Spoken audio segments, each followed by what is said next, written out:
උණ වෙඩිල්ලක් හදමුද? හරි, මුලින්ම ඔයගොල්ලන්ට මෙන්න මේ වගේ හොඳට මෝරපු උණ කොටයක් අවශ්‍ය වෙනවා. මේ උණ කොටේ ඇතුළේ දිග වැඩි. ඒ හින්දා ඔයගොල්ලෝ පුරුක් 5ක 4ක වගේ ප්‍රමාණකින් මේක කපා ගන්න. ඕනවට වඩා දික් කරගන්න එපා කොටේ. එහෙම වුණොත් මේකේ සද්දේ වැඩි හයියෙන් ඇහෙන්නේ නැති. මේ විදිහට මේ කොටේ ඔයගොල්ලෝ කපා ගන්න. උණ වෙඩිල්ල වත්තු කරන්න අවශ්‍ය කරන සිදුර තමයි මේ අපි හදන්නේ. නැත්නම් ලාම්පු තෙල් දාන සිදුර තමයි මේ හදාගන්නේ.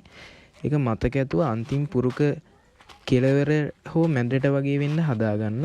ඒ සිදුර ගොඩාක් ලොකු කරගන්න එපා. සාමාන්‍ය ප්‍රමාණයකින් පුනේලකින් ලාම්පු තෙල් දාගන්න ප්‍රමාණයට වගේ හදාගන්න. ඕනවට වඩා ඒ සිදුර ලොකු කරගත්තොත් සද්ද වැඩි ඇහෙන්නේ.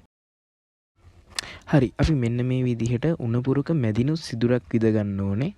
ඒක විදගද්දි මම යකඩින්නම් පාවිච්චි කරලා තමයි මේක විදගන්නේ. යටම පුරුක කඩන්න නැතුව ඊට උඩින් තියෙන හැම පුරුකක්ම කඩා ගන්න. හරි, අපේ දැන් උණ වෙඩිල්ල වැට්ටික ඉවරයි. දැන් අපිට තියෙන්නේ මේ උණ වෙඩිල්ල පත්තු කරන්න.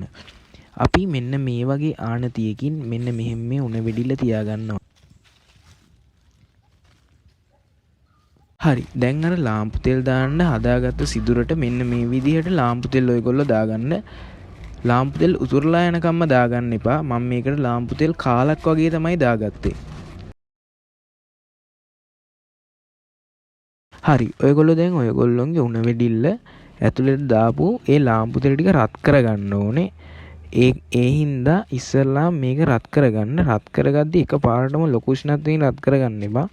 මම මේකට මුලින්ම පාවිච්චි කරන්නේ වේලිච්ච පොල්ලත්තා. ඒ වගේ ඔයගොල්ලෝ ටික ටික රත් කරගන්න. මේවා රත් කරගද්දිත් හරින් පරිස්සමෙන් රත් කරගන්න. මොකද ඇතුලේ තියෙන ලාම්පු තෙල් ඕනකට වඩා රත් වෙලා තිබ්බොත් මේ පිට තියෙන ගින්දරත් එක්ක මේක පුපුරලා යන්න පුළුවන්. ඒ හින්දා පරිස්සමෙන් මේ වැඩේ කරගද්දි පොඩ්ඩක් දුර ඉඳන් කරගන්න.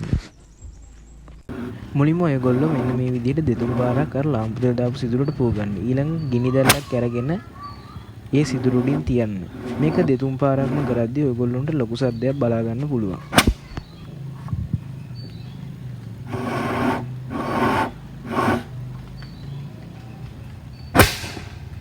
හරි, එහෙනම් ඔයගොල්ලොත් අවුරුද්දට try කරලා බලන්න. Thank you for watching this video.